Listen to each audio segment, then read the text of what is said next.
सचिन पायलट, जिन्होंने टोंक में 2018 में एक इतिहास रचा और सबसे बड़ी जीत 54,000 वोटों की जीत हासिल की, अब एक बार फिर से मैदान में हैं। किस तरह की चुनौतियां हैं और क्या उम्मीद है, बात करते हैं सचिन पायलट से। 2018 के चुनाव से 2023 का जो चुनाव है, वो कितना अंतर है इस चुनाव के अंदर? ये चुनाव महत्वपूर्ण है क्योंकि उस समय हम लोग विपक्ष में थे।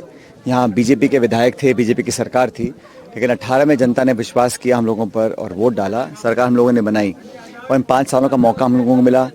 और ये चुनाव मैं समझता हूँ कुछ हद तक अच्छा इसलिए है क्योंकि 5 साल का जो कार्यकाल था उसमें लोगों ने काम देखा है। और जिन गाँव ढाणियों में पहले बिल्कुल विकास नहीं हो पाया था, आज हमने वहाँ सुविधाएं पहुँचाई हैं, इंफ्रास्ट्रक्चर बनाए हैं, सड़कें बनी हैं, स्कूल, चिकित्सा, शिक्षा, सब क्षेत्र में काम किया है। ये चुनाव इस बार इतिहास बनाएगा क्योंकि मैं मानता हूँ कि इस बार जो परिपाटी रही है वो बदलेगी और रिवाज बदलेगा और दोबारा लोग कांग्रेस को अपना वोट देंगे और सरकार कांग्रेस पार्टी की बनेगी। आप रिवाज बदलने की बात कर रहे हैं, क्या टोंक में भी रिवाज बदलेगा? क्योंकि आज़ादी के बाद से अब तक एक भी कांग्रेस का विधायक दूसरी बार निरंतर चुनाव नहीं जीत पाया है, तो किस तरह की उम्मीद करते हैं आप टोंक की जनता से?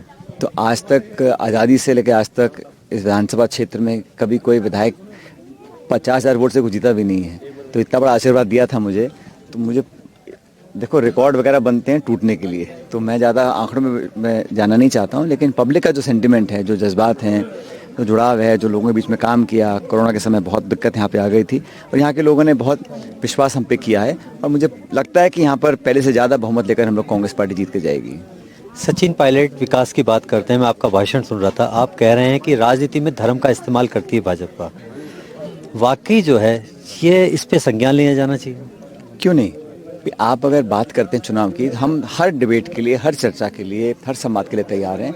चुनाव लड़ना चाहिए, लोकतंत्र को मजबूत करने के लिए पब्लिक इश्यूज को आप उठाओ, सरकार को चैलेंज करो, लोगों से सवाल पूछो, अकाउंटेबिलिटी तय करो, इसमें कोई परहेज नहीं है।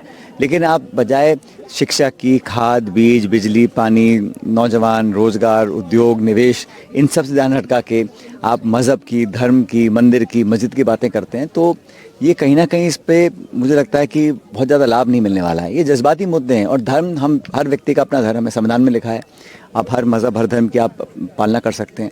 लेकिन इसका राजनीतिकरण करना वो बहुत ज़्यादा लाभदायक नहीं है। जज्बाती मुद्दों से लोगों का ध्यान डाइवर्ट कर आप जो महंगाई और बेरोजगारी है उस पर फोकस नहीं करना चाहते हैं। सब समझ रहे हैं इस बात को। विकास की बात करते हैं, टोंक में जो है पिछले 5 साल के अंदर वो 3 जो बड़े प्रमुख काम हैं जो आपने किए हैं विकास को लेकर, काम तो बहुत हुए हैं विकास को लेकर, और 2 कौन से ऐसे काम है जो आप नहीं कर पाए, जो आप चाहते हैं कि अगली पारी में?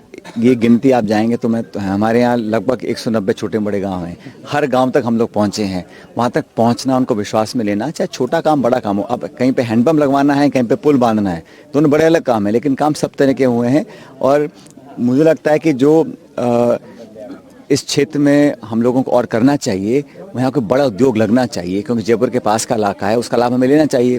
जो राजधानी के पास के शहर गांव हैं वहाँ पर रोज़गार के अवसर ज़्यादा आ सकते हैं, तो उस दिशा में हमें और काम करना चाहिए। लेकिन बाकी यहाँ पर मूलभूत जो सुविधाएं थी उसको बेहतर करने का हमने काम किया है और एक अच्छा माहौल बना कर रखा है। क्योंकि जो भाजपा की राजनीति है वो टकराव की है, वो मनमुटाव पैदा करने की है, वो आपस में लोगों को असमंजस पैदा करने वाली है। उस राजनीति को हमने यहाँ पर नपने नहीं दिया। सब लोगों को साथ लेकर चले हैं, बिना भेदभाव के विकास हुआ है और लोगों को जितनी उम्मीद थी, मुझे लगता है उसको पूरा करने में हम कामयाब रहे हैं। रेल एक ऐसा मुद्दा है, आपका 2018 की नामांकन रैली का वो भाषण कि अजमेर में 40 साल से जो मांग थी हवाई अड्डे की वो आपने पूरी की। रेल क्या चीज़ है? रेल 40 बोला था आपने, तो आपने वो एक शब्द और बोला था कि रेल क्या चीज़ है। क्या 2024 के बाद टोंक में भी रेल की सूटी सुनाई देगी? टोंक को रेल से जोड़ने की जो योजना आज की नहीं है, पुरानी परियोजना थी। उसको स्वीकृति, उसका बजट सैंक्शन, उसका घोषणा सदन के अंदर लोकसभा में हमारी सरकार कर चुकी थी। दुर्भाग्यवश पिछले 9 साल से सरकार हमारे केंद्र में नहीं है और आप जानते हैं जो कुछ ऐसे विषय हैं जो राज्य सरकार के कार्यक्षेत्र के बाहर के हैं, उसमें रक्षा आता है, विदेश मंत्रालय आता है, कम्युनिकेशन और रेलवेज, ये भारत सरकार के अधीन है और पूर्ण बहुमत की सरकार है बीजेपी की। हम लोगों ने मैनिफेस्टो में डाला था अपने, हम लोगों ने सारी यातनाएं कर ली, लेकिन मैं इस पर कहना नहीं चाह रहा था, लेकिन ये अनदेखी और बेरुखी रखी क्योंकि यहाँ सरकार कांग्रेस की थी। यहाँ पे रेल बन जाएगी तो उसका लाभ किसको मिलेगा? पब्लिक को मिलता है। लेकिन रेल में ऐसा तो नहीं कि सिर्फ कांग्रेस के लोग चढ़ के जाएंगे या सिर्फ बीजेपी के लोग जाएंगे। ये सोच व्यापक करनी चाहिए केंद्र सरकार को, क्योंकि केंद्र सरकार का विषय है, उसमें राज्य सरकार जो चाहती है हम करने को तैयार हैं। लेकिन ये ना डूंगरपुर बांसवाड़ा वाली रेल लाइन, ना ये टोंक वाली, इन दोनों परियोजनाओं को रोक के रखा गया दिल्ली से। धर्म पर राजनीति की बात होती है। आपने भी आज अपने भाषणों में बोला है, आपके मंत्री हैं प्रताप सिंह खाचरियावास, उन्होंने आज एक बयान जारी किया है कि मंदिरों में कुछ भी फिकवा सकती है बीजेपी। ऐसी संभावना लगती है? मैं इन पे चर्चा नहीं करना चाहता हूँ भाई। मैं तो मेरे क्षेत्र में घूम रहा हूँ, मैं जहाँ प्रचार करता हूँ वहाँ सैद्धांतिक मुद्दों का, भविष्य का, विकास का अपनी बात को रखता हूँ। अगर मुझे कहीं आलोचना करनी है तो सकारात्मक करता हूँ, कमी निकालनी है तो जनता के दृष्टिकोण से देखकर कमी निकालता हूँ। ये इस प्रकार की बात और भाषण मेरी प्रवृत्ति में नहीं है। मैं तो लोगों के बीच में विकास और डेवलपमेंट की इशू को रखता हूँ सिर्फ।